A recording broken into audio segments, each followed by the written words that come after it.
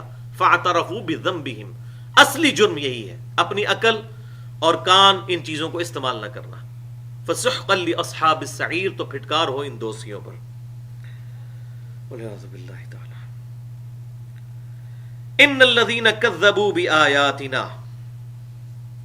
اچھا یہ جو ٹاپک آیا ہے نا بزرگ پرستی کا، اس حوالے سے قرآن پاک میں دو اور مقامات بھی بڑے اہم ہیں. ایک سورۃ الاحزاب کی آیت نمبر 66 سے لے کر 68 تک، اور پھر اس کا کلائمیکس ہے سورہ حمیم السجدہ کی آیت نمبر 29، جس میں دوست کی جب دوزخ میں پہنچیں گے تو کہیں گے اے اللہ جو ہمارے بزرگ تھے، چاہے وہ جنوں میں تھے یا انسانوں میں سے، جنہوں نے ہمیں گمراہ کیا، کیونکہ جنہوں نے بھی تو دوزخ میں جانا ہے، اے اللہ آج ہمارے بزرگوں کو ہمارے حوالے کر، ہم انہیں اپنے پاؤں کے نیچے روندیں گے کہ ان کی وجہ سے ہم گمراہ ہوئے. ادھر بزرگوں کے نام لیتے ہیں، وہاں کہیں گے ان کو ہمارے حوالے کر، ہم انہیں جوتیوں کے نیچے روندیں تاکہ یہ اسفل میں چلے جائیں. والعیاذ باللہ تعالی. تو آج ٹاپک نہیں ورنہ بات اور طرف نکل جائے گی. اس پہ میں آلریڈی 2 گھنٹے کی گفتگو کر چکا ہوں، مسئلہ نمبر 71A کے نام سے، بزرگوں کی اندھا دھند پیروی کا انجام اور اس کا علاج. ایکسکلوسیو الحمدللہ اسی ٹاپک پہ وہ لیکچر ہے. پورے قرآن پاک سے آیات جہاں جہاں اس ٹاپک پہ تھیں کہ بزرگ پرستی اصل میں جرم ہے جس کی وجہ سے قومیں دوزخ تک پہنچیں گی، اس میں نے الحمدللہ ڈیٹیل کے ساتھ اور اس کا علاج بھی تجویز کیا ہے. قرآن ہی نے ساتھ علاج بتا دیا کہ کتاب اللہ اور آپ صلی اللہ علیہ وسلم کی تعلیمات کو پکڑ لو، اس کے اندر ہے کامیابی. ان الذین کذبوا بآیاتنا، بے شک وہ لوگ جنہوں نے ہماری آیات کو جھٹلا دیا. اب جھٹلانا بھی 2 طرح کا ہوگا، ایک تو ہے کہ ان کو اللہ کی آیات نہ ماننا، اور دوسرا یہ کہ آیت تو ماننا لیکن اپنی مرضی کرنا، پریکٹیکلی نہ ماننا.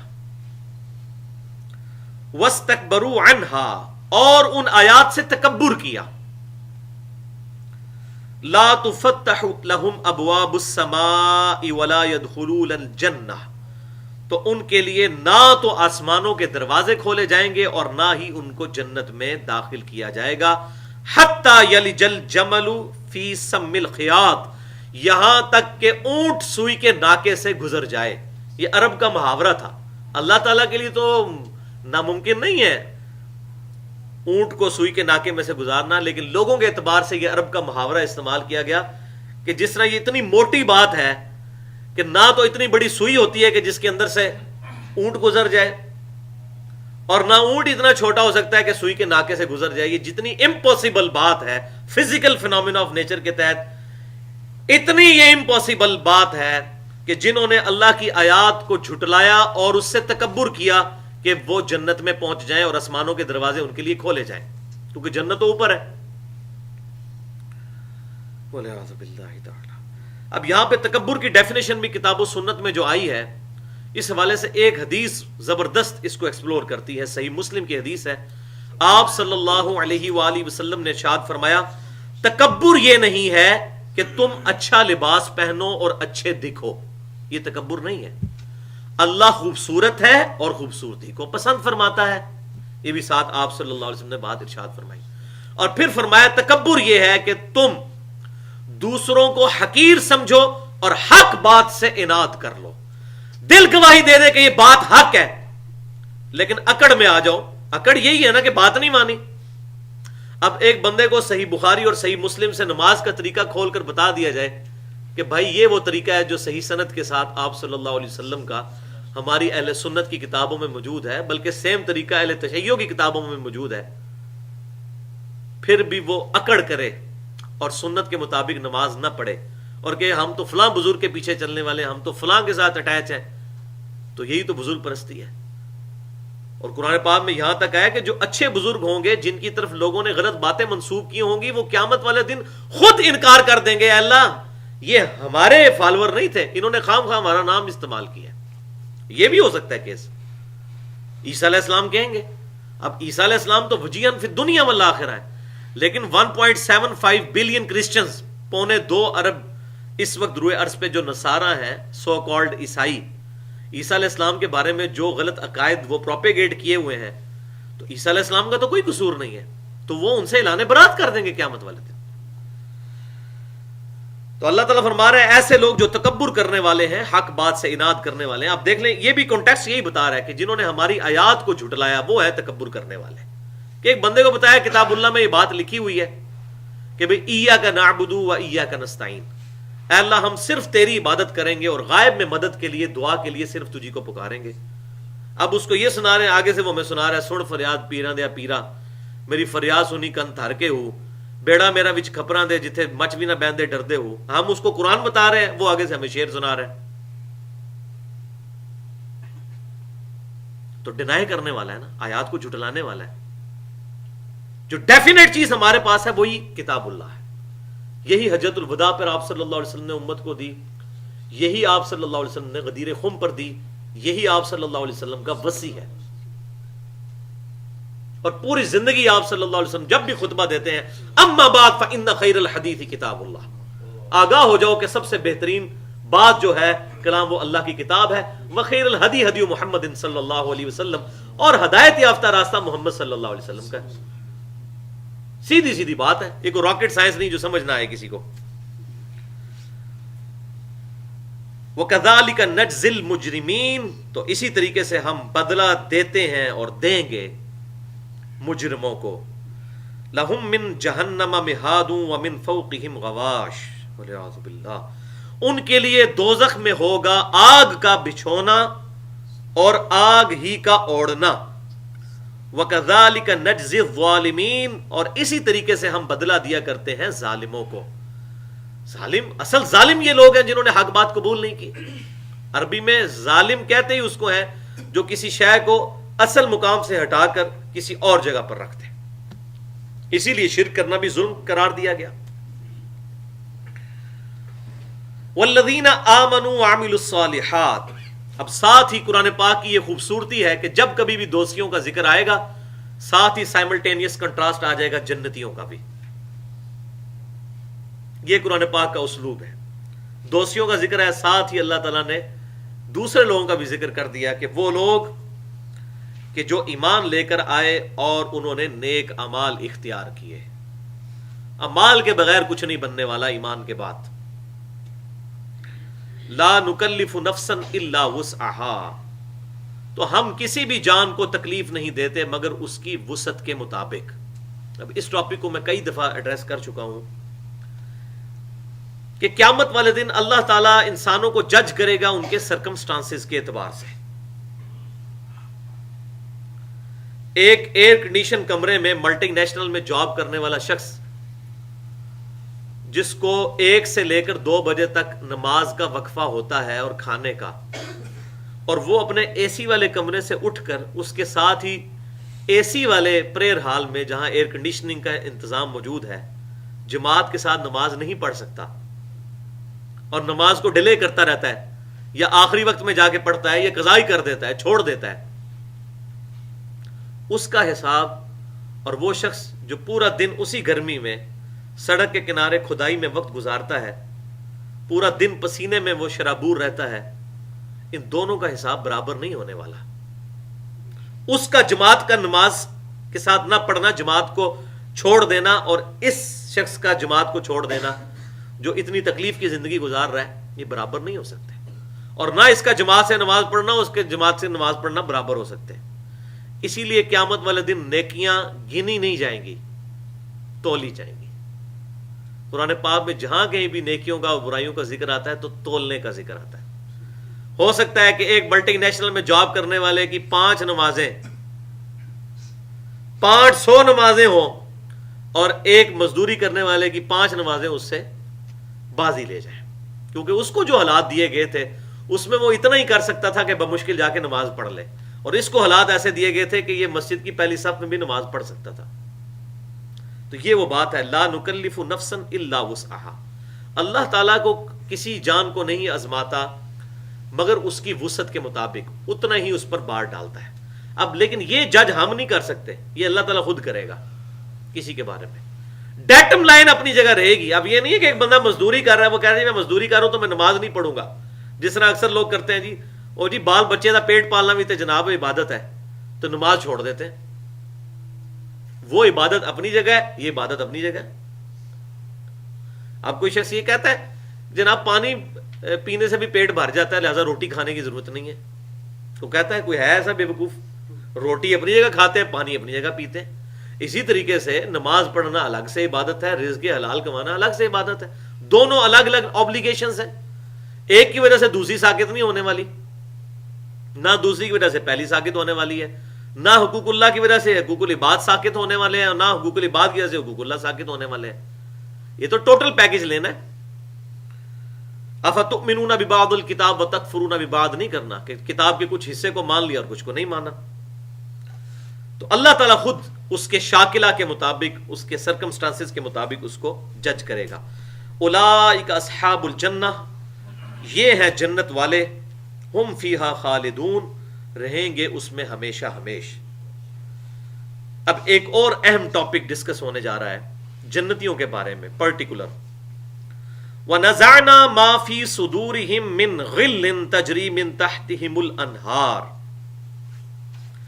اور ہم نکال دیں گے جو ان کے سینوں میں قدورتیں ہوں گی ایمان والوں کی ایک دوسرے کے بارے میں، تجری من تحتہم الانہار، تو وہ اس جنت میں داخل ہوں گے کہ جس کے نیچے نہریں بہتی ہوں گی۔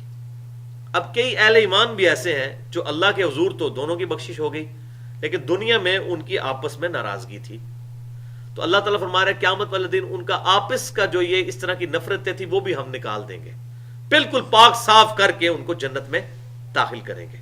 کیونکہ ظاہر ہے کہ جب بندہ دونوں ہی جنت میں داخل ہو گئے پھر تو کنکھیوں سے ایک دوسرے کو دیکھیں گے، دشمنی تو ختم ہونے والی نہیں ہے۔ تو یہی ہو سکتا ہے کہ اللہ تعالیٰ زبردستی کسی کے دل سے یہ بات نکال دے، ورنہ تو بڑے نیک لوگ ہوتے ہیں اور آپس میں کیسا جیلسی فیکٹر ہوتا ہے۔ خود امام بخاری رحمۃ اللہ علیہ کو ان کے استاد نے ایک بالکل ہٹ درمی اور ضد کی وجہ سے، استاد کی ہٹ درمی اور ضد تھی، اپنی مجلس سے نکال دیا، لیکن امام بخاری میں ایسی للہیت تھی کہ انہوں نے امام ذیلی اسی امام سے بخاری میں حدیثیں بھی لی ہیں، یعنی وہ اتنے پازیٹیو ان کی اپروچ تھی۔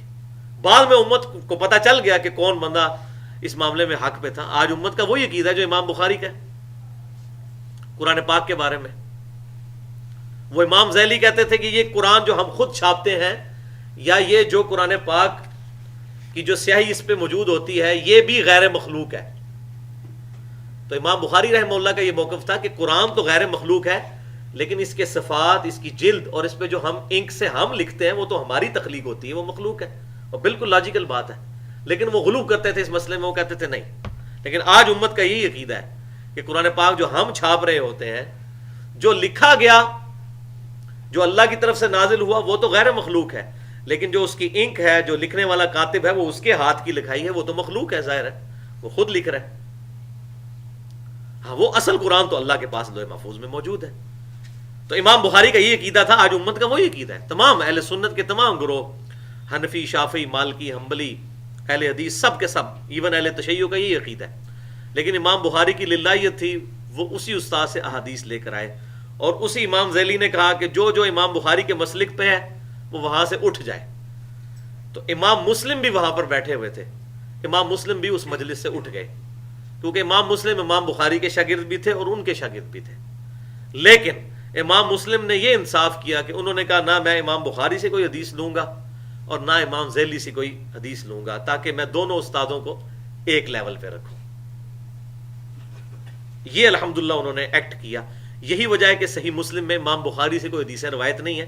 یہ بعض اہل بدعت اعتراض کرتے ہیں کہ جی وہ امام بخاری سے حدیثیں امام مسلم نے کیوں نہیں لی، تو اس کے پیچھے وجہ یہ تھی، ورنہ امام مسلم نے تو ٹوٹلی صحیح بخاری کو دیکھ کر ہی اپنی کتاب لکھی ہے، اسی کو انہوں نے رول ماڈل بنایا اپنے لیے۔ تو بہرحال اب اس طرح کی قدورتیں جو اہل ایمان کے درمیان آ جاتی ہیں، اور یہی ٹاپک سورۃ الحجر کی آیت نمبر 47 پہ بھی آیا ہے انہی الفاظ کے ساتھ، اور اس کے آگے الفاظ ہیں کہ پھر ایمان والے تکیوں پر آمنے سامنے بیٹھے ہوئے ہوں گے. آمنے سامنے. اب آمنے سامنے بندہ اسی وقت بیٹھ سکتا ہے جب آپس میں ایک دوسرے سے جیلسی فیکٹر نہ ہو. اور وہ جو سورۃ الحجر کی آیت نمبر 47 ہے، اس کے کانٹیکسٹ میں سیدنا و مولانا مولا علی رضی اللہ تعالیٰ عنہ، مولا کا مطلب دلی محبوب، من کنت مولاہ فہذا علی مولا، جو حدیث متواترہ ہے جامعہ ترمذی کی. تو مولا علی رضی اللہ تعالیٰ عنہ کا قول صحیح سند کے ساتھ فضائل صحابہ، امام احمد بن حنبل رحمۃ اللہ علیہ کی کتاب ہے، اس میں موجود ہے کہ وہ آیت سورۃ الحجر کی پڑھا کرتے تھے، یہی وَنَزَعْنَا مَا فِي صُدُورِهِم مِّن غِلٍّ، اور کہتے تھے کہ یہ آیت میرے، عثمان، طلحہ اور زبیر کے بارے میں ہے. میں اللہ سے امید کرتا ہوں کہ قیامت والے دن اللہ تعالی ہمارے دلوں میں جو آپس میں ایک دوسرے کے بارے میں کچھ چیزیں آ گئیں تو اللہ تعالی ہمارے دلوں سے یہ چیزیں دور کر دے گا. یعنی پرٹیکولرلی اصحاب جمل کے بارے میں انہوں نے یہ بات کی. اصحاب صفین کے بارے میں ان کا یہ موقف نہیں تھا. اس معاملے میں سیدنا علی بہت سخت تھے، اور ظاہر ہے کہ اسلامی نظام کو نقصان پہنچا تھا. یہی وجہ ہے کہ المصنف ابن ابی شیبہ میں صحیح سند کے ساتھ انٹرنیشنل نمبرنگ کے مطابق 7050 نمبر حدیث موجود ہے. وہ تابعی کہتے ہیں کہ میں نے خود سیدنا علی کے پیچھے عشاء کی نماز میں قنوت نازلہ پڑھی، اور سیدنا علی رضی اللہ تعالیٰ عنہ نے 4 بندوں کا نام لے کر اللہ تعالیٰ کے حضور ان کے لیے بد دعا کی.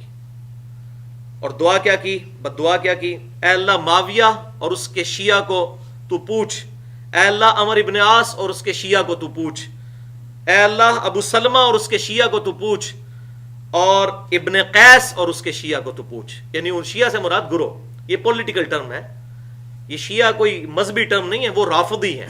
شیعان علی وہ تھے جیسے ہم بھی شیعان علی ہیں، اہل سنت شیعان علی ہیں، سیدنا علی کو حق پر ماننے والے، اپنی تمام جنگوں میں خلفائے راشدین میں ابو بکر، عمر، عثمان کے بعد 4تھے نمبر پر خلیفہ راشد ماننے والے. لیکن اصحاب جو جمل تھے ان کے بارے میں سیدنا علی نے کہا کہ میرے دل میں ایسی اگر کوئی بات ہے بھی ہے تو اللہ تعالیٰ دور کر دے گا.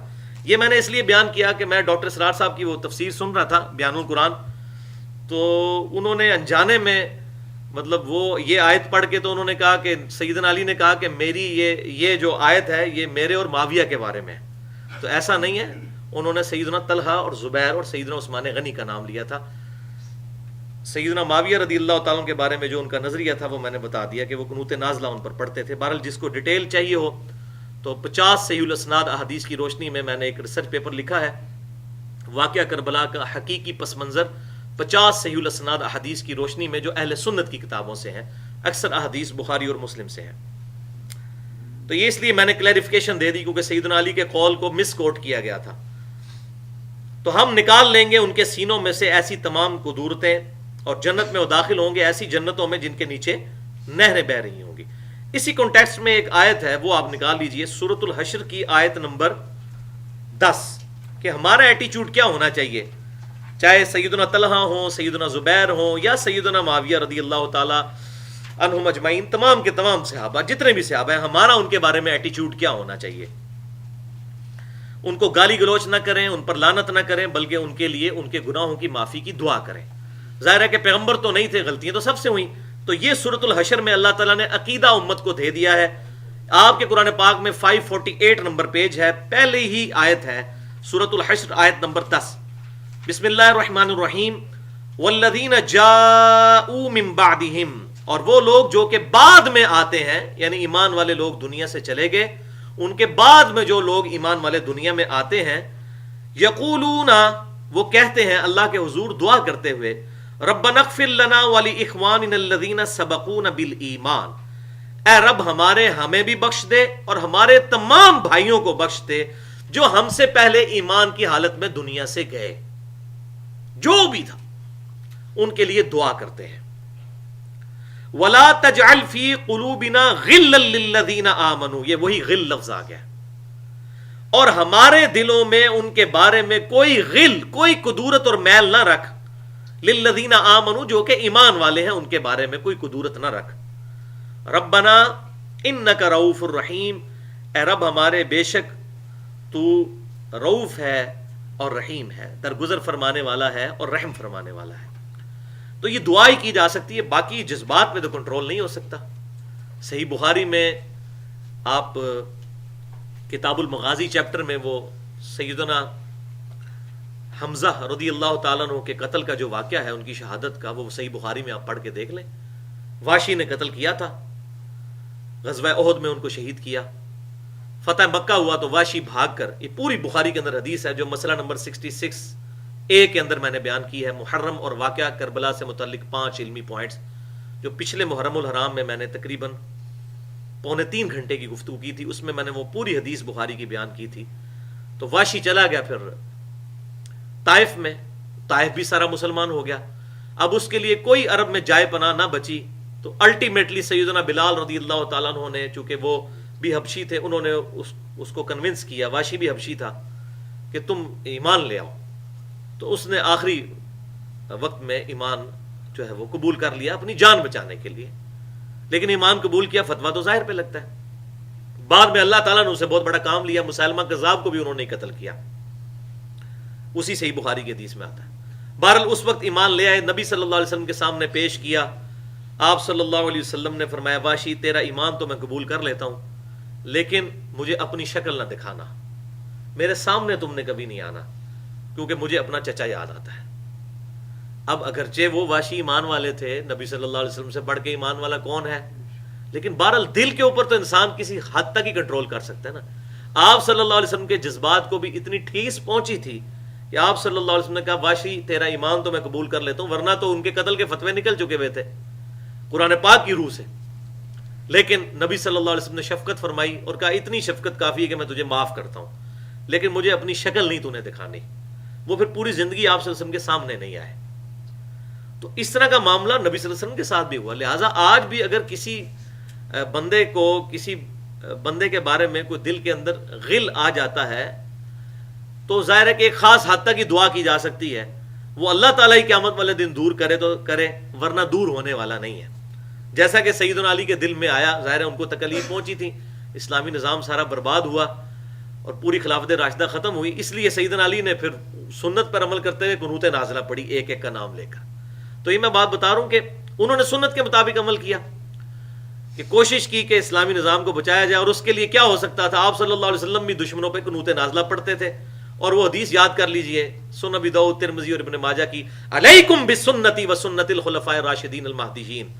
اور پورا کانٹیکسٹ چلتا ہے کہ میرے بعد تم بہت اختلاف دیکھو گے، اس وقت تم پر لازم ہے کہ تم میری اور میرے خلفائے راشدین کی سنت کو لازم پکڑ لینا. لہٰذا سیدنا ابوبکر صدیق خلیفہ راشد تھے، ان کے خلاف جو لوگ کھڑے ہوئے، ہم سیدنا ابوبکر صدیق کو حق پر مانتے ہیں. اسی طریقے سے سیدنا عمر کا دور تو فتنوں سے پاک تھا کافی حد تک. سیدنا عثمان کے دور میں جتنے لوگ ان کے خلاف کھڑے ہوئے، انہوں نے جو کچھ ایکٹ کیا وہ بالکل ایسا ایکٹ تھا کہ اللہ تبارک و تعالیٰ کی بارگاہ میں انتہائی بہت بڑا جرم تھا کہ انہوں نے خلیفہ راشد کو شہید کر دیا. لہٰذا ہم سیدنا عثمان کے ساتھ. اسی طریقے سے سیدنا علی رضی اللہ تعالیٰ کے دور میں بھی جن جن لوگوں نے آپ کے خلاف بغاوت کی، تو اس حدیث کے تحت کہ تم بدعت دیکھو گے تو تم پر میری اور میرے خلفائے راشدین کی سنت لازم ہے، تو ہم سیدنا علی رضی اللہ تعالیٰ عنہ کو حق پر مانتے ہیں. اور اس پہ الگ سے پورا اس ریسرچ پیپر میں احادیث بھی موجود ہے. وقالوا الحمد للہ الذی ہدانا لہذا. اب یہ ایمان والوں کی فطرت دیکھیں کتنی زبردست ہوتی ہے. جب وہ جنت میں پہنچیں گے وہ یہ نہیں کہیں گے ہمارا کارنامہ ہے، وہ کہیں گے کل تعریف اس اللہ کے لیے ہے جس نے ہماری جنت تک رہنمائی کر دی. اللہ اکبر. یہ سلیم الفطرت جو لوگ ہوں گے، ایمان والے لوگ، ہر وقت اللہ سے ڈرنے والے لوگ، نیک اعمال کرنے کے باوجود اللہ تعالیٰ سے ڈرتے رہنے والے لوگ، وہ کہیں گے تمام تعریفیں اس رب کے لیے ہیں کہ جس نے ہماری رہنمائی کر دی جنت تک. وما کننا لنہتدی لولا ان ہدانا اللہ. ہم کبھی بھی ہدایت پر نہ ہو سکتے اگر اللہ تعالیٰ ہمیں ہدایت نہ دیتا. حالانکہ انہوں نے ہدایت خود چوائس کی تھی، لیکن والذین جاہدوا فینا لنہدینہم سبلنا. جو لوگ ہماری راہ میں کوشش کرتے ہیں پھر ہم ان کے لیے راہیں کھول دیتے ہیں. لیکن ایمان والے اتنی اچھی فطرت پہ ہوتے ہیں کہ وہ ٹوٹلی تفویض، اپنے امر کا تفویض اللہ تعالیٰ کی طرف کر دیتے ہیں کہ اللہ ہی نے سب کچھ کیا. لقد جاءت رسل ربنا بالحق. بے شک آئے تھے ہمارے رب کے رسول حق کے ساتھ ہمارے پاس. ظاہر ہے رسولوں کو پکڑنے والا تو پھر جنت تک ہی پہنچے گا نا جی. اب رسول آئے تھے تو رسول کی دعوت تو انہوں نے خود ہی قبول کی تھی نا. زبردستی ہوتی تو ابو جہل کو بھی ہدایت مل جاتی. اپنی مرضی سے قبول کی تھی نا. تو رسولوں کو کوٹ کیا جا رہا ہے کہ رسولوں کی دعوت قبول کرنے والے. وَنُودُوا أَن تِلْكُمُ الْجَنَّةُ، اور ان خوش نصیبوں کو ندا دی جائے گی کہ یہی ہے وہ جنت، اورثتموہا، کہ جس کا تمہیں وارث بنایا گیا ہے، بما کنتم تعملون، بدلے میں تمہارے اعمال کے جو تم کیا کرتے تھے. یہ دیکھیں اللہ تعالیٰ کی قدر شناسی. بندے کہہ رہے ہیں کہ اے اللہ تیرا کرم ہے، اور اللہ تعالیٰ کہہ رہا ہے یہ جنت تمہیں ملی ہے تمہارے اعمال کی وجہ سے. اس بات کو اب سمجھیں، اور حقیقت یہی ہے جو اللہ تعالیٰ نے فرمایا ہے. وہ بندوں کی عاجزی ہے کہ وہ اپنی ہر نیکی کو اللہ کی طرف منسوب کرتے ہیں، لیکن حقیقت یہ ہے کہ ہمیں خود بھی پتا ہے. اور میں کہتا ہوں انسان کے پاس سب سے بڑا ایسٹ یہی ہے کہ ہم اپنی مرضی سے اپنے رب کو چوائس کرتے ہیں. اگر انسان اللہ تعالیٰ کو دنیا میں راضی کرنے میں کامیاب ہو جائے، اور اپنی کوئی راکٹ سائنس نہیں ہے، کوئی اتنا مشکل کام نہیں ہے، نہ کوئی کسی بزرگ کو ڈھونڈنے کی ضرورت ہے. خود کتاب و سنت کو پڑھیں اور نیک اعمال جو پتہ چلتے ہیں اختیار کرنا شروع کریں. میرے خیال ہے دنیا میں کوئی مسلمان نہیں جس کو یہ نہ پتا ہو کہ 5 وقت نماز پڑھنی ہے. ٹھیک ہے، اگر میں صاحب نصاب ہوں تو زکوٰۃ دینی. وہی 5 بنیادی چیزیں، کلمہ اس نے پڑھنا ہے، استطاعت ہے تو حج کرنا ہے، اور رمضان کے روزے رکھنے. یہ ہمارے عملی تواتر و اجماع میں چل رہے ہیں. ایون کتاب و سنت کسی نے نہ بھی پڑھی ہو، ہمارے عملی تواتر اور اجماع میں یہ چیزیں ہمیں ٹرانسفر ہوئی ہیں نسل در نسل. یہی کچھ کرنا ہے، لیکن ہے تو مشکل ہے. اور اگر کرنا شروع کریں تو مشکل بھی کوئی نہیں ہے، اپنی ول ہونی چاہیے. انسان کرنا شروع کرے تو اللہ تعالیٰ استقامت دے دیتا ہے. تو یہ میں کہتا ہوں انسان کے پاس سب سے بڑا ایسٹ یہ ہے کہ انسان اپنی مرضی سے اپنے رب کو چوائس کرتا ہے. آپ ایک لمحے کے لیے سوچئے، خود فیصلہ کیجئے کہ ایک ایسا شخص ہے جس کو اللہ تعالیٰ نے زبردستی ہدایت دی ہوئی ہے جیسا کہ فرشتے ہیں، اور ان کے اندر گناہ کرنے کا مادہ ہی موجود نہیں ہے، ان کے اندر دنیا کی لذتوں میں ڈوب جانے کی ایبلٹی کوئی نہیں موجود ہے، اور پھر وہ اللہ کی عبادت کر رہے ہیں. اور ایک وہ شخص ہے جو دنیا کے ان تمام پیڑوں میں اور تمام فتنوں میں اور مشکل و پریشانیوں میں تمام حالات کے اندر سروائیو کرتا ہوا ایک ایک قدم پھونک کے رکھتا ہے کہ یہاں میرا رب ناراض نہ ہو جائے، یہاں ناراض نہ ہو جائے. حالات بالکل سازگار نظر آتے ہیں حرام خوری کرنے کے لیے، راتوں رات امیر ہونے کے لیے، لیکن اللہ کے ڈر کی وجہ سے بچ جاتا ہے. نیند سخت آئی ہوئی ہے لیکن فجر کے وقت اپنی نیند کو قربان کر کے مسجد میں آ جاتا ہے. اس کے اندر جو ٹیسٹ ہے، جب اس شخص کو جنت ملے گی تو کیا وہ شخص اور وہ فرشتہ برابر ہو سکتے ہیں؟ کبھی نہیں برابر ہو سکتے. انسان واقعی اشرف المخلوقات ہے اگر یہ اپنے رب کو ریسپانس کرے، اور اگر نہ کرے تو سب سے ذلیل ترین مخلوق یہ ہے. ثم رددناه اسفل سافلین، سب سے نچلی. لقد خلقنا الانسان فی احسن تقویم، احسن تقویم اللہ نے بنایا تھا، لیکن جب یہ برے اعمال اختیار کرتا ہے اور اپنی جو اللہ تبارک و تعالیٰ نے اسے جبلی ہدایت دی تھی، جو اس کے ساتھ روح اٹیچ کی تھی، خاص اپنی طرف سے امر، اس کو استعمال کر کے حق بات کو حاصل کرنے کے بعد عمل نہیں کرتا تو خود اپنے آپ کو ڈبوتا ہے. تو یہ بہت بڑا ایسٹ ہے، اور واقعی اللہ تعالیٰ کی بات یہ بالکل 100% ٹھیک ہے کہ اے میرے بندو، یہ جنت کے تم وارث بنائے گئے ہو ان اعمال کے بدلے میں جو تم کیا کرتے تھے. تم نے خود کیے اعمال. اللہ تعالیٰ قدر شناس ہے، الحمدللہ. وَنَادَى أَصْحَابُ الْجَنَّةِ أَصْحَابَ النَّارِ، اور آواز دیں گے جنتی لوگ دوزخیوں کو. اب یہ جنتی جنت میں پہنچ چکے، یہ ڈراپ سین ہو رہا ہے اب، اور دوزخی دوزخ میں پہنچ چکے ہیں. تو اب جنتی جو ہے وہ آواز دیں گے، دوزخیوں کو پکاریں گے، اور اللہ تعالیٰ ان کی آواز وہاں تک پہنچائے گا. دوزخیوں سے کہیں گے ان قد وجدنا ما وعدنا ربنا ما وعدنا ربنا حقا، بے شک ہم نے تو پا لیا اس وعدے کو سچا جو ہمارے رب نے دنیا میں ہم سے کیا تھا کہ بھئی نیک اعمال کرو گے، پیغمبروں کی پیروی کرو گے، کتاب کی پیروی کرو گے، سنت کی پیروی کرو گے تو قیامت والے دن میری رحمت کے مقام جنت میں داخل ہوگے. تو اہل جنت دوزخیوں کو پکار کے کہہ رہے ہوں گے ہمیں تو وہ وعدہ سچا مل گیا. اللہ اکبر. فَهَلْ وَجَدْتُمْ مَا وَعَدَ رَبُّكُمْ حَقًّا، کیا تم نے بھی اس وعدے کو سچا پا لیا جو تمہارے رب نے تم سے کیا تھا؟ کیا کہ میری نافرمانی کرو گے، میرے پیغمبروں کو جھٹلاؤ گے تو آگ تمہارا ٹھکانہ ہوگا. دنیا میں تو تم ایمان والوں کا ٹھٹا اڑایا کرتے تھے، ان کا مذاق اڑایا کرتے تھے. یہ فنیٹکس ہیں، پاگل ہیں، انہوں نے اپنی جوانی میں ہی اپنے آپ کو روگ لگا لیا، جوانی میں ہی داڑھی رکھ لی ہے. مسلمانوں کے اندر بھی ایسے لوگ ہیں جو اس بات کے اوپر بھی ٹونٹ کرتے ہیں، روگ لگا لیا اپنے آپ کو.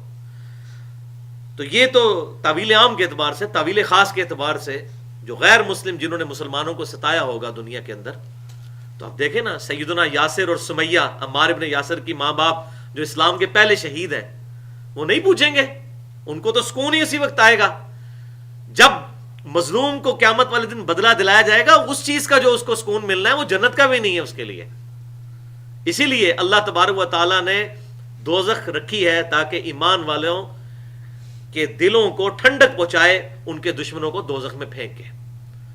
تو کیا حضرت یاسر اور سمیہ نہیں پوچھیں گے ہاں بھئی ابو جہل تو نے اتنے ظالمانہ طریقے سے ہم دونوں کو شہید کیا، میاں بیوی کو اسلام لانے کی پیدائش میں، تو ہمارے رب نے تو ہمیں وعدہ کیا تھا جنت، دیکھو ہمیں تو مل چکی، اور ان کو تو الحمدللہ مرتے ہی مل چکی ہے. صحیح مسلم کی حدیث ہے کہ جو شخص مر گیا اس کی مرتے ہی قیامت قائم ہوگی، وہ جنت میں داخل ہو گیا مرتے ہی جنت میں. قبر بھی جنت کے باغوں میں سے ایک باغ ہے، یہ دوزخ کے گڑھوں میں سے ایک گڑھ ہے. تو وہ جنتی پھر دوستیوں سے پوچھیں گے کہ ہمارے رب نے جو ہم سے وعدہ کیا تھا وہ ہمیں تو مل گیا، تمہارے رب نے جو تم سے وعدہ کیا تھا تمہیں مل گیا، یعنی دوزخ. قالوا نعم، وہ کہیں گے ہاں ہمیں بھی وہ کچھ مل گیا جو ہمیں کہا گیا تھا. فأذن مؤذن بینہم اللعنۃ اللہ علی الظالمین، بس اسی دوران ایک پکارنے والا پکارے گا وہاں پر کہ لعنت ہو ظالموں پر اللہ تعالیٰ کی. اللہ اکبر. یہ کوئی اللہ کی طرف سے فرشتہ ہوگا جو ادھر پھر اپنا فیصلہ سنا رہا ہوگا کہ ہاں جی اس کے اوپر ریفری بن کے کہ ہاں جی انہوں نے تو کر لیا، اب ہم ڈسیزن بھی سنا دیں اس کے اوپر کہ یہ ظالم ہے جن پہ اللہ کی لعنت ہے جو دوزخ میں پہنچے. اور کون سے ظالم؟ الذین یصدون عن سبیل اللہ، ظالم وہ ہیں جو کہ اللہ کے راستے سے روکتے ہیں، دنیا میں روکا کرتے تھے. وَيَبْغُونَهَا عِوَجًا، اور اللہ کے صراط مستقیم میں ٹیڑھ پن کو تلاش کرتے تھے، مذاق اڑایا کرتے تھے شریعت کا. وَهُمْ بِالْآخِرَةِ كَافِرُونَ، اور وہ آخرت کا انکار کیا کرتے تھے. وَلِعَاذُ بِاللَّهِ تَعَالَى. اور معذرت کے ساتھ اس وقت ہمارا جو میڈیا ہے وہ بھی یہی کام کر رہا ہے، شریعت کا مذاق اڑا رہے ہیں.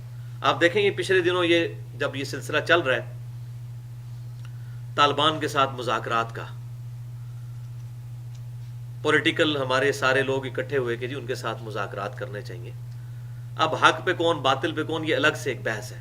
بہرحال اس پہ پوری قوم نے، پاکستانی قوم نے کنسنسس کیا کہ ان کے ساتھ ڈسکشن ہونی چاہیے.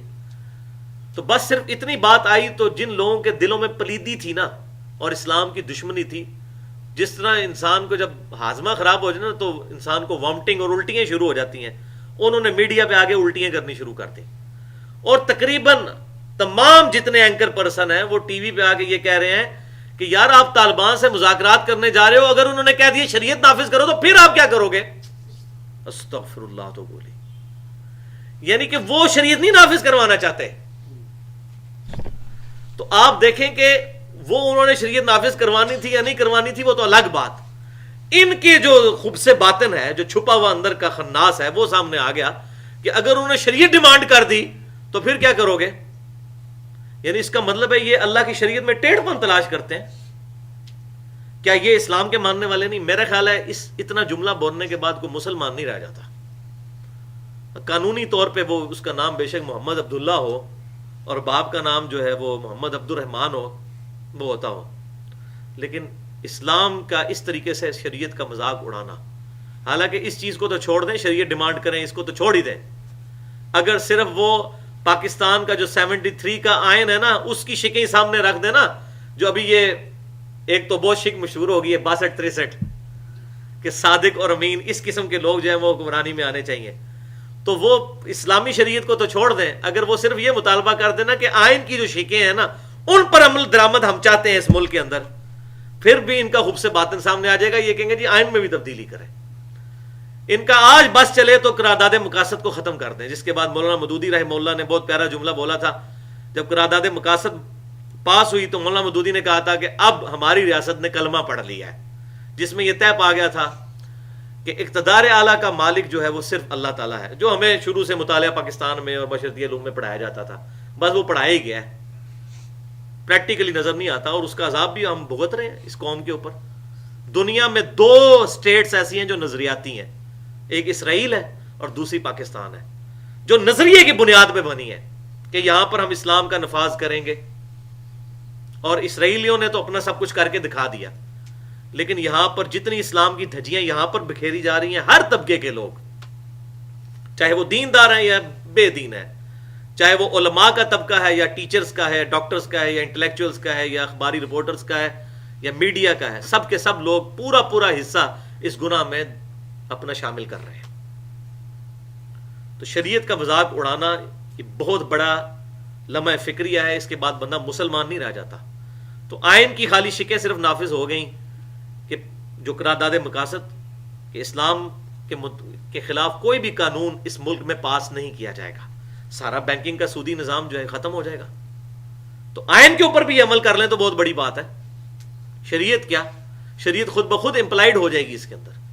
تو میں بتا رہا تھا کہ یہ ٹیڑھ پن دنیا کے اندر لوگ بڑے بڑے دیندار بظاہر نظر آ رہے ہوتے ہیں، بڑے دین کے ٹھیکیدار نظر آ رہے ہوتے ہیں، لیکن جب ان کا، جس کو ہم پنجابی میں کہتے ہیں نا، وہ جدو کسی دی پوچھل تے پیر پہندا ہے نا، پھر پتہ لگتا ہے۔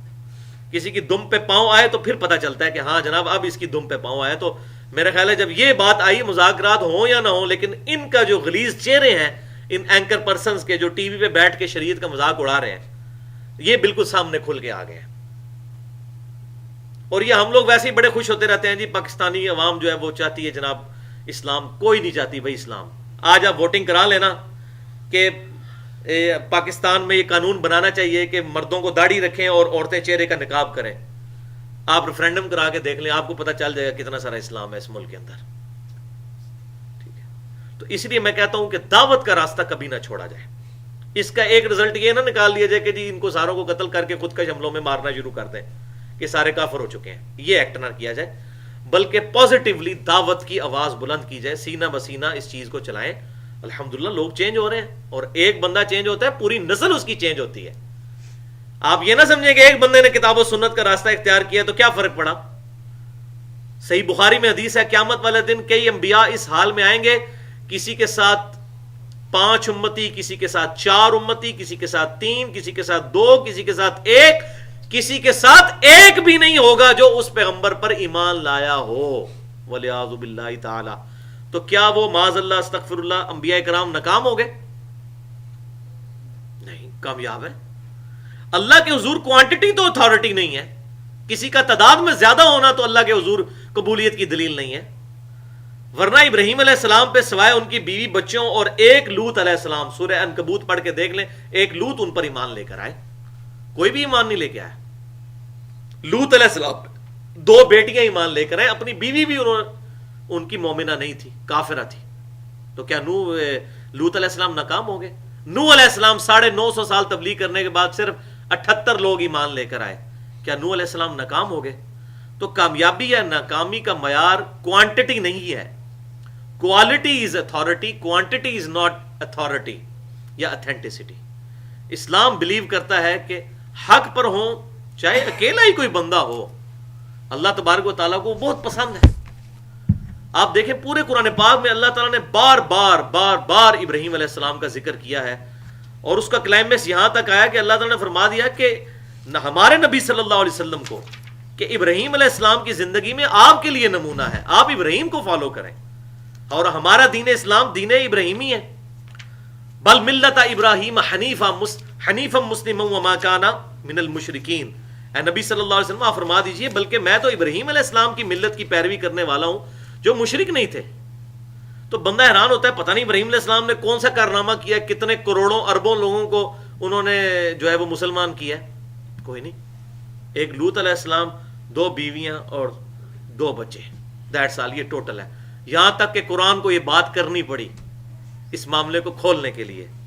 سورۃ النحل کی آیت نمبر ہے 120، 14ویں پارے کا آخری صفحہ۔ یہ رکوع ہے ہی ابراہیم علیہ السلام کے بارے میں۔ آپ کے قرآن پاک میں 282 نمبر پیج نکال لیجئے، سورۃ النحل آیت نمبر 120۔ بسم اللہ الرحمن الرحیم، تیسری لائن ہے، ان ابراہیم کان امۃ قانتا للہ حنیفا۔ بے شک ابراہیم علیہ السلام اکیلے ہی پوری امت تھے، اللہ کے فرما بردار اور سب سے ٹوٹ کر اپنے رب کے ہو جانے والے۔ حنیفہ، یہ امام ابو حنیفہ والا حنیفہ نہیں ہے، اس کے آگے وہ تے آتی ہے، یہ الف والا حنیفہ ہے، سب سے ٹوٹ کر ایک رب کا ہو جانے والا۔ اس حوالے سے ہم حنیفی ہیں، حنفی نہیں، حنیفی، مسلمان حنیفی ہیں۔ بل ملت ابراہیم حنیفہ، بے شک ابراہیم اکیلا ہی پوری امت تھا۔ اللہ تعالیٰ کہہ رہے ہیں وہ ایک ہی پوری امت، پوری جماعت تھا۔ اس ایک کا ایمان اتنے بڑے لیول کا ایمان تھا، کسی نے بات قبول کی نہ کی، اللہ تعالیٰ کو ایک ہی پیارا ہے۔ عیسیٰ علیہ السلام دیکھ رہے ہیں، اللہ تعالیٰ فرماتا ہے وجیہن فی الدنیا والآخرہ، دنیا اور آخرت میں وجاہت والا بندہ ہے ہمارا عیسیٰ۔ اور آؤٹ پٹ کیا ہے؟ ان کی زندگی میں صرف 12 بندے ایمان لے کر آئے ان کی دعوت سے۔ ان میں سے بھی ایک یہودا تھا جس نے مخبری کر کے عیسیٰ علیہ السلام کو پکڑوانے کی کوشش کی، تو اللہ تعالیٰ نے زندہ اٹھا لیا، جو مسئلہ نمبر 12 میں نے ڈیٹیل سے بتایا ہے، حیات مسیح اور نزول مسیح علیہ السلام۔ اور ابراہیم علیہ السلام کو اللہ تعالیٰ کہہ رہا ہے اکیلا ابراہیم پوری امت تھا۔ اللہ اکبر۔ وَلَمْ يَكُ مِنَ الْمُشْرِكِينَ، اور وہ مشرکوں میں شامل نہیں تھے، سب سے ٹوٹ کر ایک اللہ کے ہو گئے تھے۔ اور اکیلا آپ دیکھ لیں، اکیلے ہی تھے نا۔ قرآن پاک میں وہ جو واقعہ آتا ہے کہ جب وہ ان کی قوم میلے پہ چلی گئی تو انہوں نے اکیلے نے سارے بت توڑ دیے، اکیلے ہی تھے بیچارے، اکیلے تھے۔ شاکر لِأَنْعُمِهِ، وہ شکر گزار تھے ان نعمتوں پر جو اللہ تعالیٰ نے ان کو دی تھی، آزمائشوں کے باوجود اللہ کا شکر کرنے والے تھے۔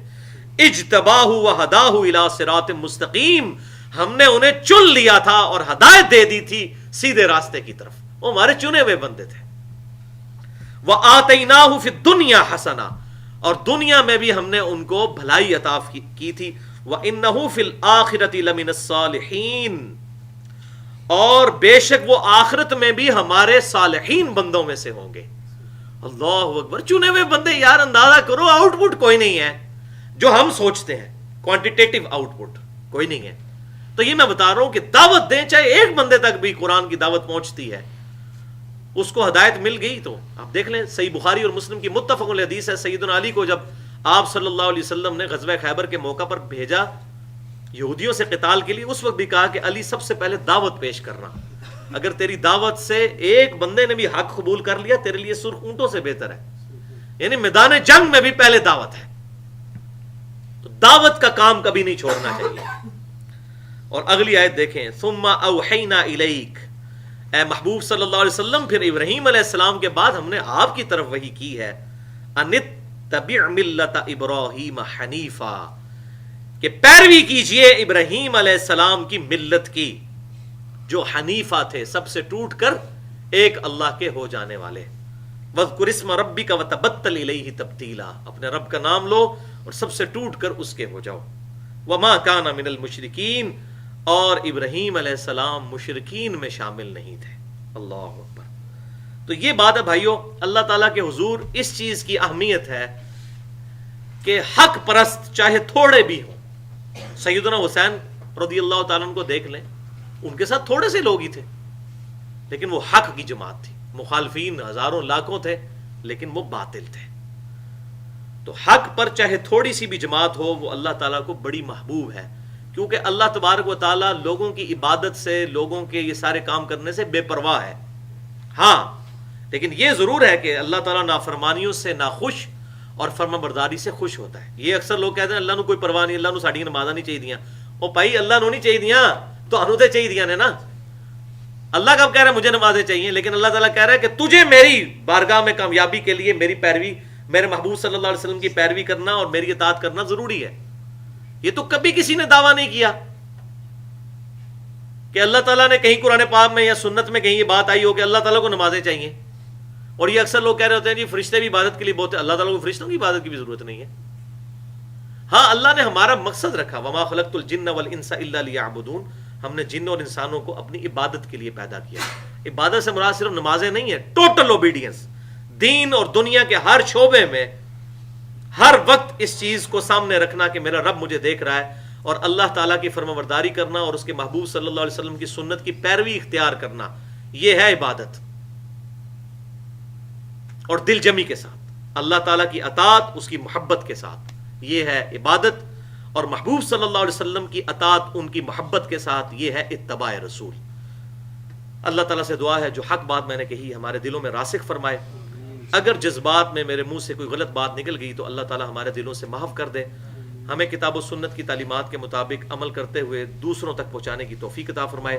سبحانک اللہم و بحمدک اشہد ان لا الہ الا انت استغفرک و اتوب الیک وما علینا الا البلاغ المبین.